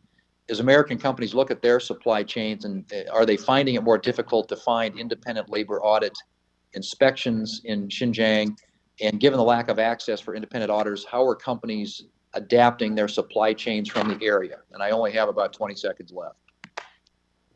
If I can jump in just briefly, that's why companies aren't doing business in the region. If you can't audit, and we follow the example, for example, of Better Cotton Initiative or the Fair Labor Association, many of the organizations that our members work with, we're not doing business in the region for exactly that reason.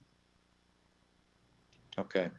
I see I'm out of time. I'd love to get others' comments on that, but maybe they could supply them for the record. Very good. Thank you. Senator Warren. Thank you, Mr. Chairman. I appreciate it. And thank you for having this hearing. So the use of forced and trafficked labor in China and too many other places around the world ranks as one of the worst abuses of basic human rights.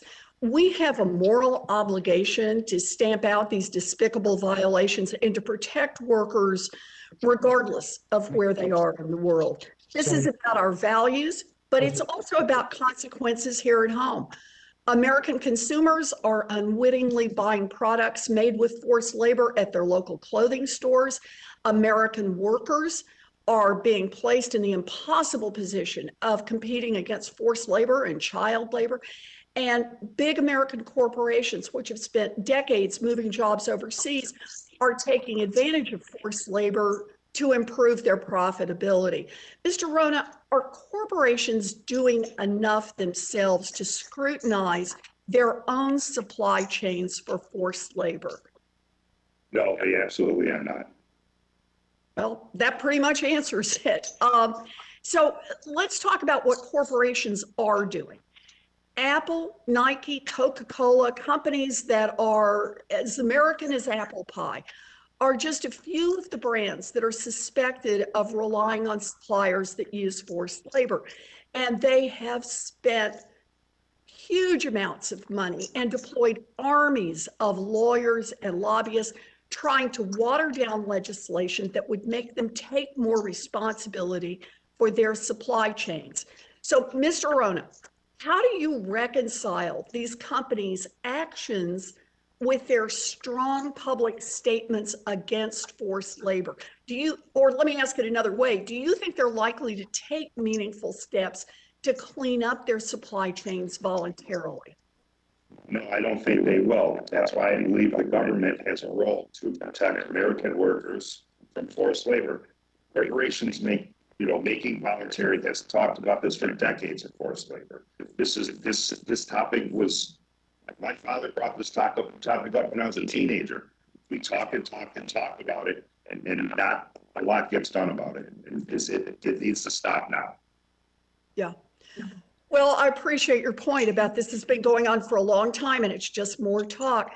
You know, there's a lot we need to do across government to end forced labor, and it starts with holding corporations that profit from forced labor accountable. And that means corporations should not be allowed to hide behind cheap talk or opaque audit processes. They need to show us that their supply chains are clean and to face meaningful consequences if they are not. We also need to pass meaningful anti-corruption legislation to prevent corporate lobbyists from sabotaging efforts to put our core values ahead of corporate profits. Under no circumstances should our supply chain support the repression of workers' rights overseas or undercut workers' rights and workers' economic security here at home. It is long past time that corporations are held to account for their complicity in forced labor. Thank you, Mr. Chairman. I yield back my time. Thank you, Senator Warren. You and I both saw that Mr. Rona sets the all-time record for succinctness, and we have appreciated that. And that's because there's no ambiguity on this point. As he said, we've been talking about that since we were all teenagers. We have understood this problem, and Mr. Rona's ready to go on it. Well stated. Senator Carper, getting in his seat.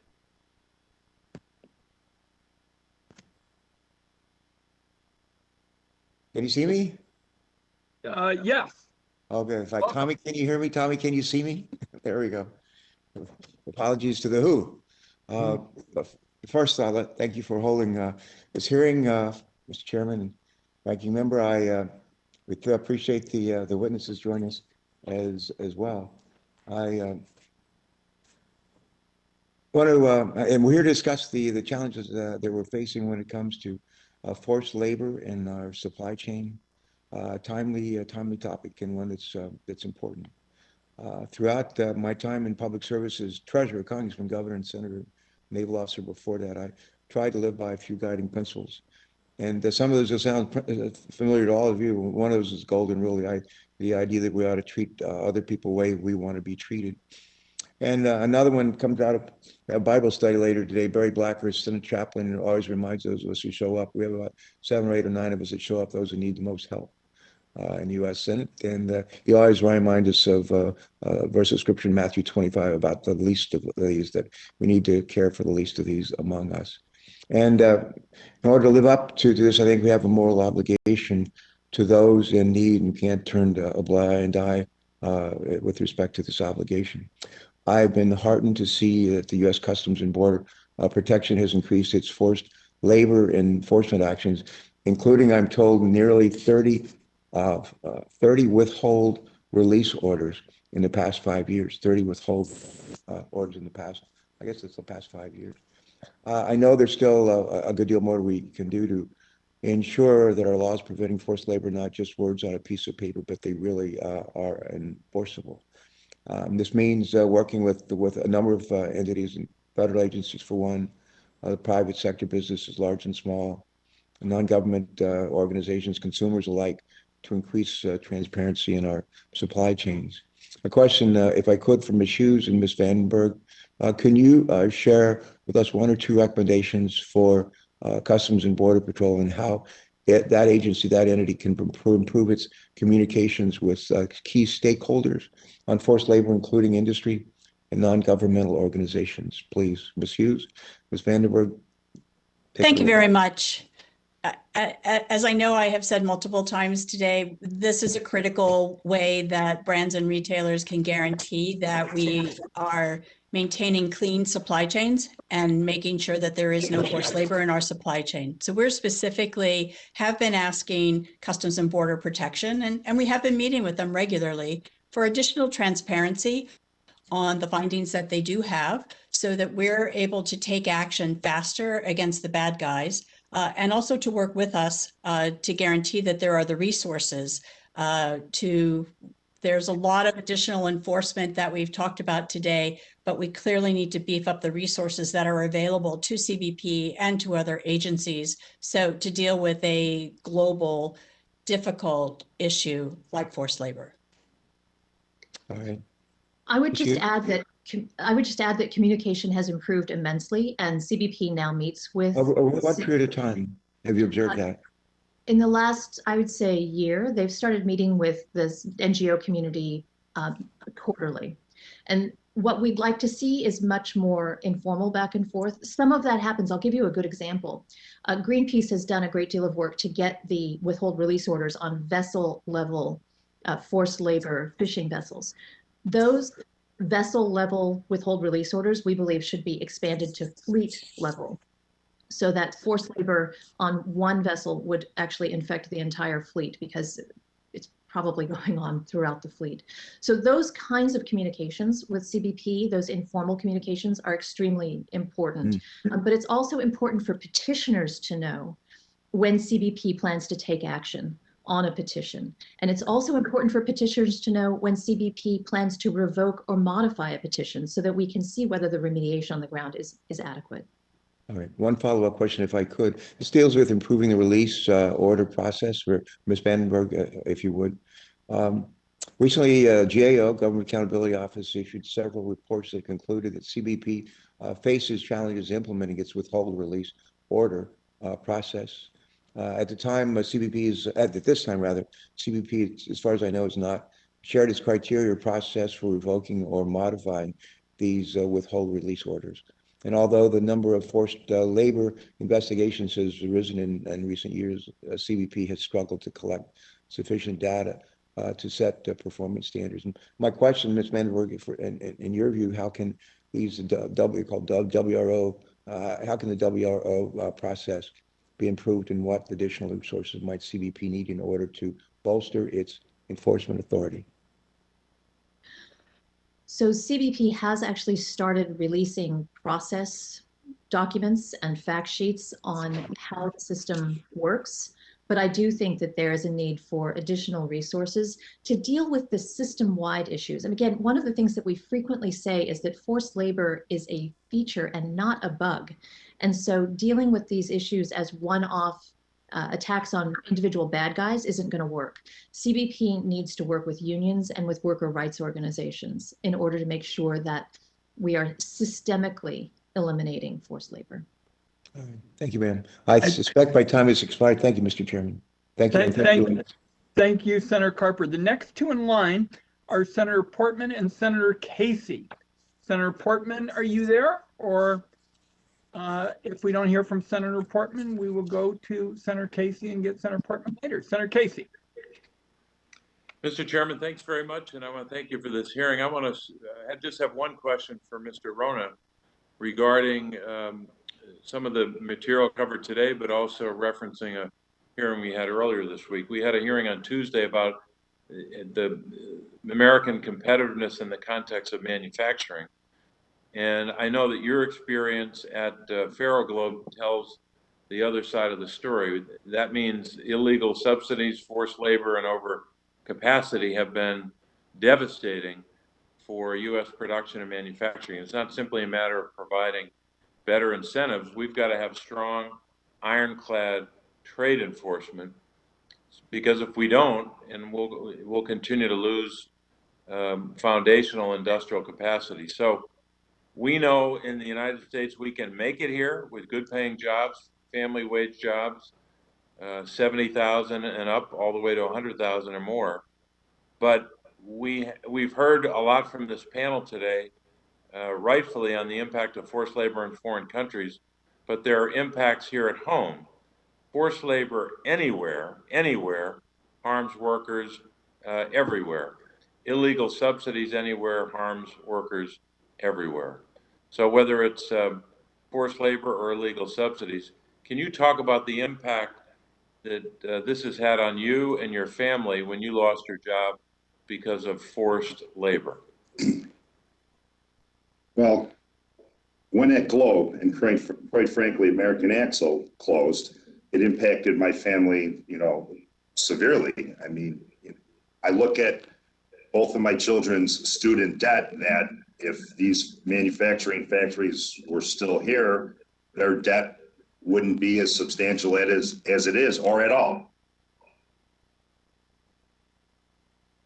And anything else you think we should know about how best to, what's the best policy here for us?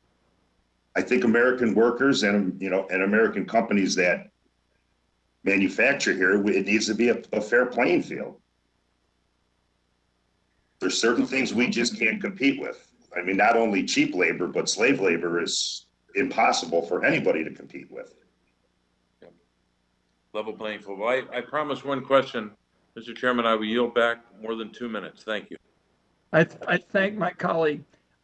Members have pretty hectic schedules, so we're going to go to Senator Young and then Senator Warner. And I hope others who would like to ask questions will let us know. Senator Young.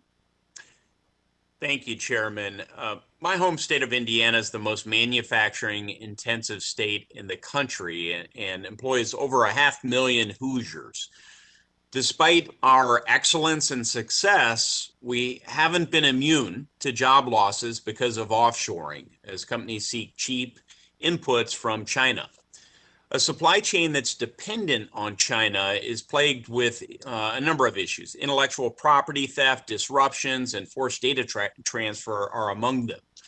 And unsurprisingly, China is guilty of using forced labor to facilitate this dependence on their inputs in our supply chain. Dr. Benani, in your testimony, you explain how your technology can help businesses identify the use of forced labor in their supply chains. What are some barriers that might prevent a company from seeking your services? Thank you for the question, Senator. The real problem here is that there's not a clear standard across the board. So we have companies that have already gone to the trouble of mapping their supply chains down to the raw materials and have also extricated themselves from parts of the world where they felt the risk was simply too high to continue operating. However, the standard is not evenly distributed. Transparency is not the norm. It is still the exception. And companies today need to be aware that identifying the actors in the supply chain, monitoring them continuously, and rooting out fraud, waste, and abuse are totally doable. These are things that are being done. They've been done now for years. That's on the private sector side, on the technology side. On the Customs and Border Protection side, we just need a very clear standard for what kind of data do companies need to collect regularly and keep up to date and keep fraud free in order to be ensured that their shipments can enter the US and be confident that those shipments do not touch forced labor. And again, that standard needs to be applied across the board. Sure. So you've indicated that's an appropriate role, as you see it, for the federal government. Customs and Border Patrol needs to come up with a coherent, inconsistent standard for the private sector. Are there other roles that the federal government should fill in deterring the use of inputs or products at the hands of forced labor, to your mind? I think that it's very clear that the diplomatic pressure that the government applies is extraordinarily useful. It's essential to rooting out forced labor. But in order to apply it effectively, we're going to have to look at not just those goods that are traced to the XUAR. We're going to have to look at all factories that could be used to pass through goods from the XUAR. So the standard does need to be applied uniformly to effectively enact this diplomatic pressure. It also needs to look at other countries and other regions of China where these goods might be passing. Very good. Well, relatedly, I'm working on a piece of legislation that, among other things, would require the disclosure of whether materials, goods, or services from areas such as Xinjiang were made utilizing forced labor. While I'm skeptical that we can ever trust the information provided by Chinese companies, do you believe that such disclosure requirements would be helpful at deterring the production and or purchase of these goods? Absolutely. Look, supply chain transparency is a new thing. Until just a few years ago, the technology did not exist to even implement it, right? How do you communicate effectively with thousands of suppliers upon tiers and tiers and tiers of supply?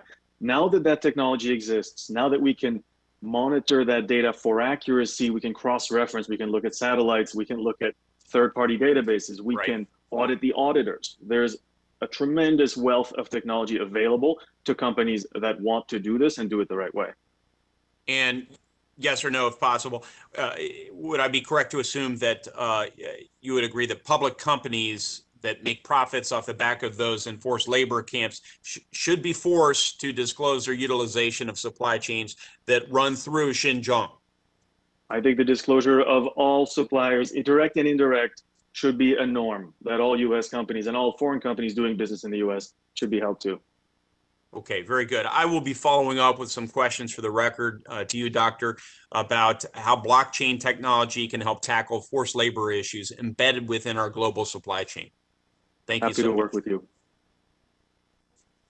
Thank you, Senator Young. We're going to go to Senator Warner and then Senator Cassidy. We're trying to go back and forth as much as possible. Senator Warner.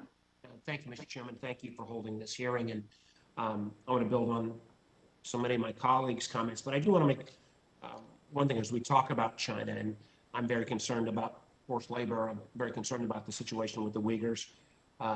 You and I serve on the Intelligence Committee, and we have raised concerns about China and technology and unfair competition in a series of areas. But I do think, and it's something I've tried to be sensitive to literally over the last couple of years, that when we talk about China, we constantly reference the fact that our beef is with the Communist Party of China. It is with the policies of Xi Jinping. It is not with the Chinese people. We stand with the Chinese people in Hong Kong who are trying to fight for freedoms.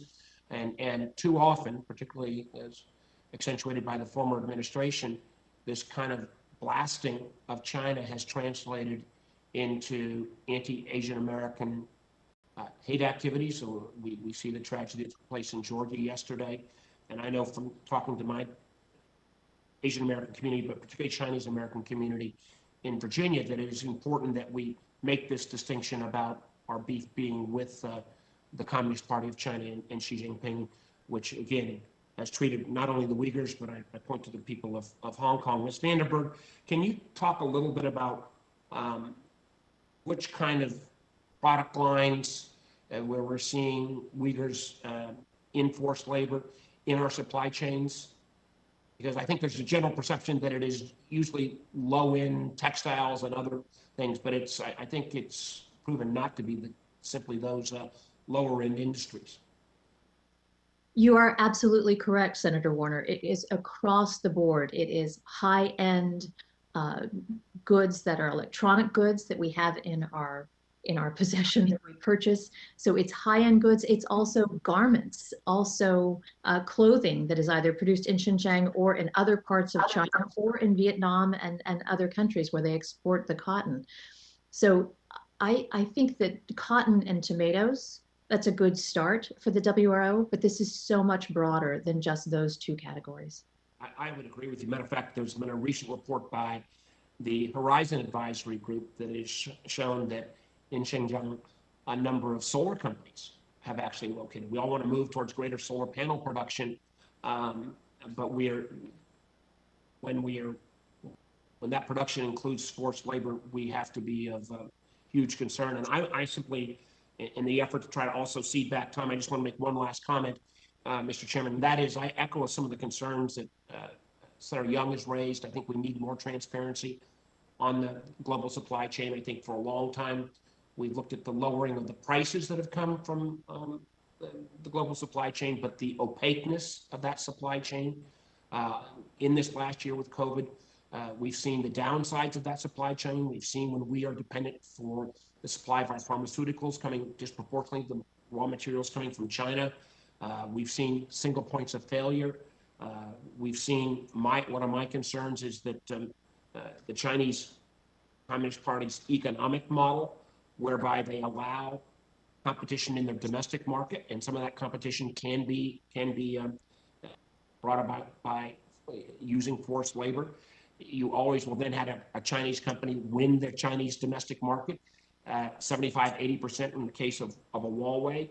That translates into 20, 25% of the global market. And then when China can bring enormous economic heft behind that Chinese champion, it puts us at any company, American or otherwise, at an economic disadvantage. So I hope we can work on more transparency. I think Senator Young's got some good ideas around that global supply chain. But I do, and I'll close with this simply, that we need to go after forced labor, but I think it really is important that we note that our beef is with the Communist Party and their policies, not with the Chinese people. And for the first time, Mr. Chairman, ever, I may be yielding back 41 seconds. And I very much share your view, Senator Warner, with respect to who the real beef is with. And it is not with people who are working hard and trying to play by the rules. It's with that government. So I thank you for that. We're now going with Senator Cassidy and then followed by Senator Portman. We're trying to go back and forth, but members, it's kind of getting hard to keep track of everybody. Senator Cassidy. Hey, Mr. Bonanni, thank you for being here. I'm very interested. Senator Young finished up by mentioning blockchain. It does seem like a distributed public ledger would help us follow many things. Can you comment upon its potential usefulness in this situation? Senator, thanks for the question. I absolutely think there are many places where a distributed ledger could be extremely effective and help to standardize exactly what I was talking about in my testimony, which is that disclosure of suppliers in the supply chain uniformly for high risk and low risk regions alike. I will say that our company specializes in tracing supply chains from the retail all the way back to a small farm or even an artisanal mine. And so operations that are completely off the grid, sometimes record keeping only done on paper, if at all. And we do need to look at a suite of technologies that does not leave out those parts of the supply chain where implementing a distributed ledger would right now represent a barrier to entry. We need a solution, and we have solutions that have been proven to work, and they work today for monitoring forced labor, even in contexts where until recently all record keeping was done on paper. So while there is a place for blockchain, there is also a place for general use of the cloud and mobile technology, especially in emerging markets where smartphone adoption is taking off.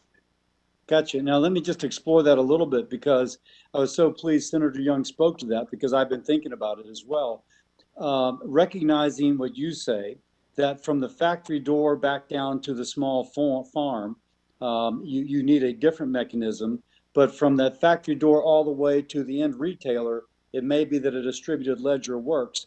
And just for the context, we know that all the parties are able to look at the ledger and they can monitor whether or not something has been done appropriately or not. And if there's an alteration or an attempt to forge a record to make it appear different than it really is, or at least as it was originally posted.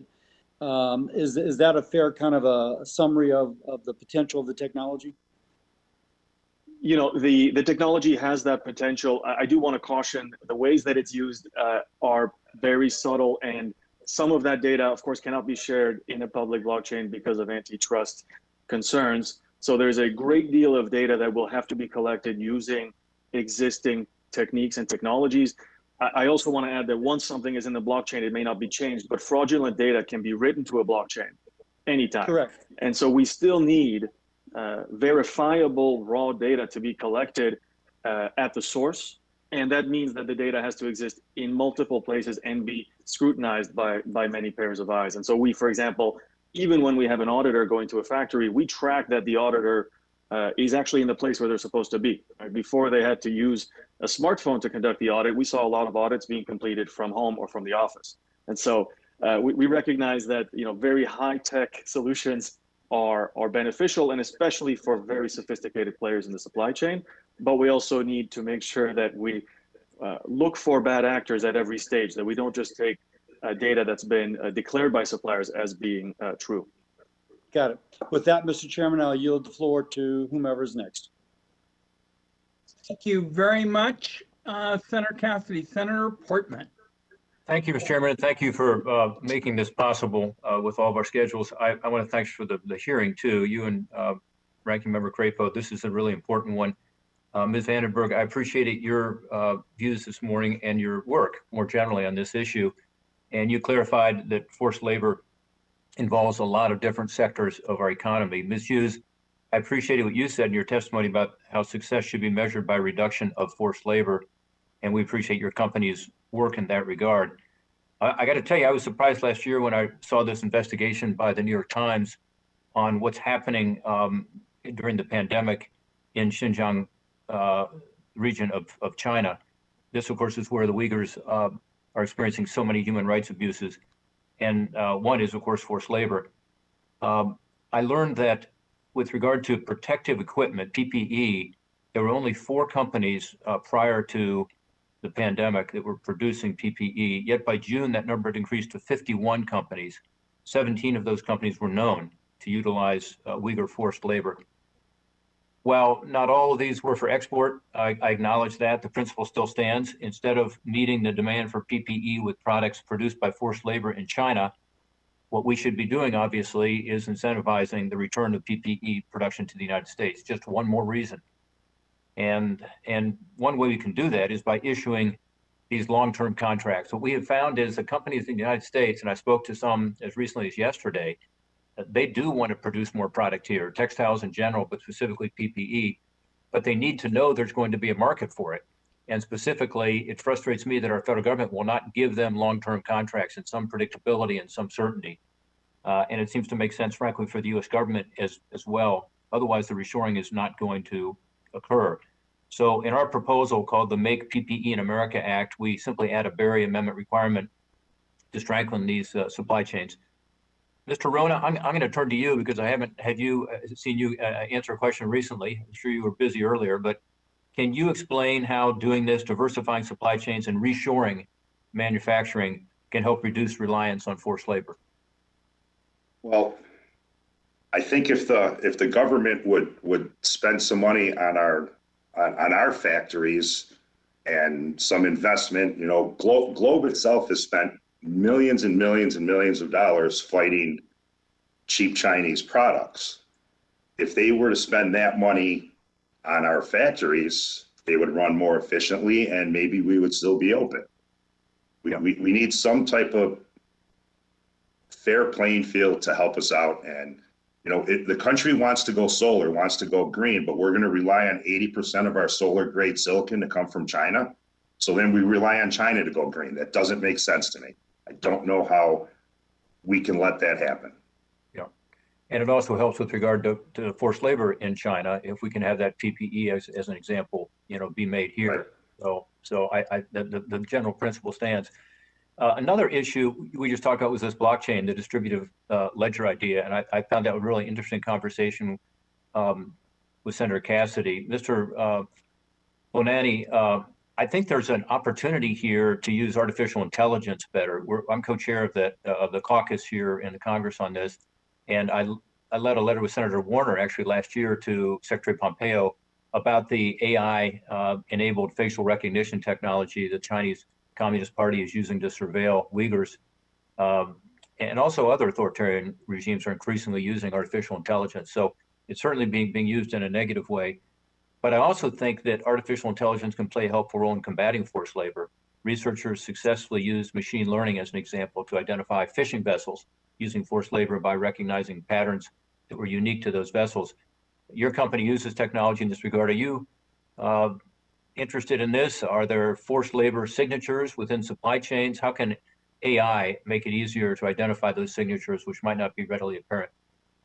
Absolutely. Look, I'm an MIT guy at heart, so I think of this as a fight that we have against supply chain hackers. Right? They're using modern technology to misrepresent the origins of goods to get them into the US. And we're still, in many cases, using last century's technology to monitor supply chains. And we need to bring that level of technology that we use in enforcement much higher than the hackers. It's not that sophisticated what they're doing. We just need to detect fraud. And what we do, it ranges from very simple things like making sure a farm produced the right amount to be expected for the area, to making sure that the audits are conducted blindly and with lots of supporting documentation. And all of that, you can think of it like a credit card company scanning your transactions to look for anomalies, to put up red flags early, to help companies immediately detect a problem in their supply chain months before they even receive the goods. So artificial intelligence, machine learning, those are absolutely essential to monitoring those supply chains once we have transparency. Alex, can I ask Thank you, Mr. Chairman. Come on, Senator Cardin. Thank you, Mr. Chairman, and thank you very much for this hearing. It's incredibly important. I want to ask Mrs. Vandenberg and Mr. Bonani a question in regards to what we can learn from our experiences in the trafficking world. In dealing with human trafficking, we've been able to get the global community to enact very strong laws. We talk about transparency and need to deal with supply chain and forced labor. We have strong laws dealing with trafficking. We've put resources behind those laws in order to get the facts. We do have, we don't just rely on transparency, we have capacity to know what countries are doing in regards to fighting human trafficking. And then we have global recognition through the Trafficking in Persons report as to what every country is doing in dealing with this issue. And lastly, there's consequences if you don't meet certain standards. There's consequences in regards. And I can tell you that when I meet with representatives from other countries, they know about our Trafficking in Persons report. They know how they're rated. That document has received widespread support. And of course, it gets visibility every year when the report is released. So my question to the two of you is there something we can take out of what we've been able to do with trafficking, which also deals with forced labor and trafficking in labor? Is there lessons that we can learn in order to strengthen the transparency and global cooperation in rooting out the unfair and human rights violations of forced labor? So I would answer briefly with 2 points. One, end complicity, and two, be skeptical. Number one, it's very difficult for the United States to complain about forced labor and supply chains when the end importers of those forced labor goods are US companies, and there's no enforcement against the US companies. And Customs and Border Protection enforcement is against suppliers on the ground in other countries. So I think we need to make sure that we are holding American companies accountable for importing goods made with forced labor. One fine, one penalty is not enough. The second point I would make is skepticism. The State Department learned over time that it needed to be very skeptical about self-reporting from those countries about how many prosecutions and what enforcement they had done. They needed to be very skeptical that those countries were, for example, taking credit for work that was actually done on the ground by non-governmental organizations rather than with state funding or with state programs. That skepticism from the trafficking in persons world should be focused like a laser beam on auditors, because what we see with this, audit industrial complex is exactly what Dr. Bonani referenced: audits that are fake, audits that are bogus. I'll just give you one example to close. There was a factory that had a third-party auditor, and it was unannounced, so everything seemed utterly kosher. But when the unannounced auditor arrived at the door, the owner of the factory simply changed the music to a different song in the factory, which was the well-known sign to all the children to run out the back door. So we have to be very skeptical of what's coming in about whether or not these supply chains are clean, because the auditors are not independent. Dr. And let me just add 2 points on my end. I mean, the resounding lesson of the past year has been that Customs and Border Protection sent a signal that was heard around the world with the WRO enforcement.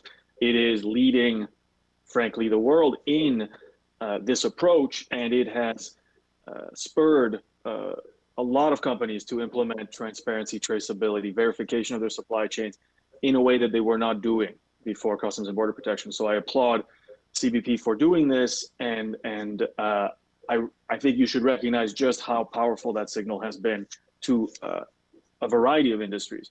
And the second is the same skepticism that I want to underscore, which is with that enforcement, with that will to enforce, there needs to be a commensurate collection, analysis, verification of data that can be used to definitively prove that a supply chain is up to par, but also to definitively exclude supply chains in which there's not sufficient transparency to have the confidence that there is not forced labor, and so that we can know and companies can know exactly who to do business and who to avoid. I would just underscore that I agree with what was said, that in the trafficking review, we review all countries, including the United States. And destination countries have strong responsibilities in regards to stopping trafficking. And we rate countries on how well they do as destination countries, not just transit countries and countries of origin. So your point is very well taken.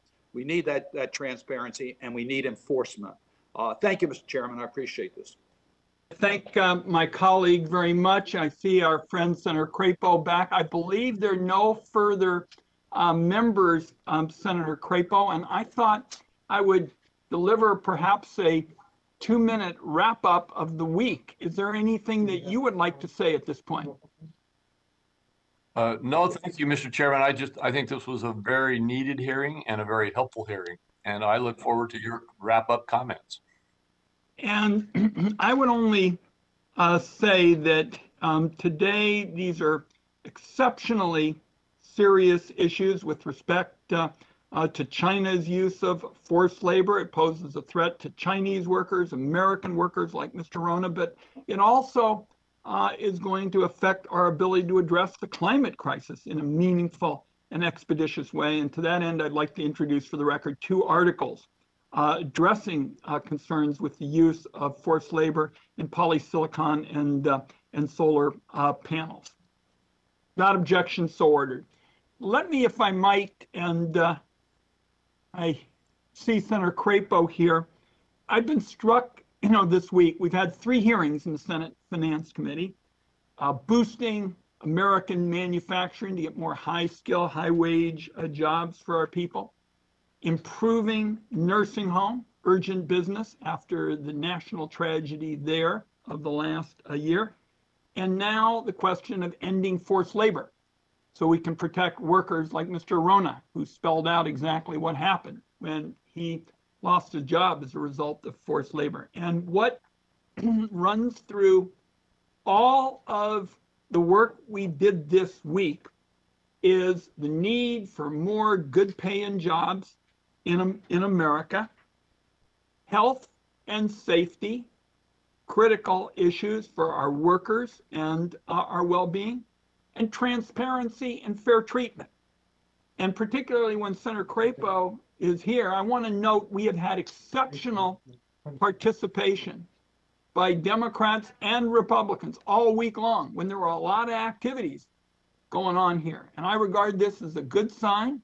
I think there's a lot of what we've discussed this week that can be tackled in a bipartisan way, and colleagues working together, starting with the semiconductor issue, which those memory chips drive everything as it relates to the way we live. So this has been a great panel and really a very important week.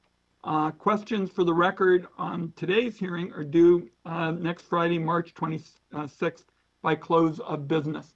And I thank our guests, and you gave us in this 3rd session a lot of very constructive ideas about again, what we need to do in this country to strengthen the ability of Americans to get high skill, high wage jobs. And we can do it in a bipartisan way. With that, the Finance Committee is adjourned. Thank you, Mr. Chairman.